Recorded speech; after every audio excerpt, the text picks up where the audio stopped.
کیا ٹیٹو کرنا جائز ہے اور ٹیٹو کیے ہوئے وضو اور غسل ہو جاتا ہے؟ ٹیٹوز دو طرح کے ہوتے ہیں، ایک ٹیمپرری ایک پرماننٹ۔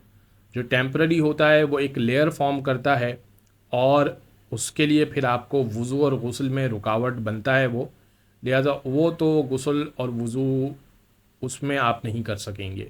اگر وہ اعضائے وضو پر بنا ہے تو پھر آپ کو وضو بھی کرنا ہے اور تیمم بھی کرنا ہے، اور ویسے بنا ہے اور غسل فرض ہو گیا تو آپ کو تیمم بھی کرنا ہے۔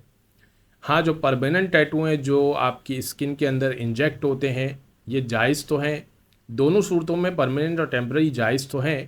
البتہ ایک بات یاد رہے کہ اس میں آیتیں نہیں لکھوا سکتے، مقدس نام نہیں لکھوا سکتے کہ جس میں توہین ہوتی ہو، اور باقی وضو اور غسل کا میں نے یہ مسئلہ بتا دیا آپ کو ٹیمپرری کا۔ پرماننٹ کا مسئلہ یہ ہے کہ پرماننٹ میں آپ کا وضو و غسل ہو جائے گا، اس لیے کہ وہ کھال کا حصہ بن جاتا ہے اور اس میں پھر کوئی مسئلہ نہیں ہوتا۔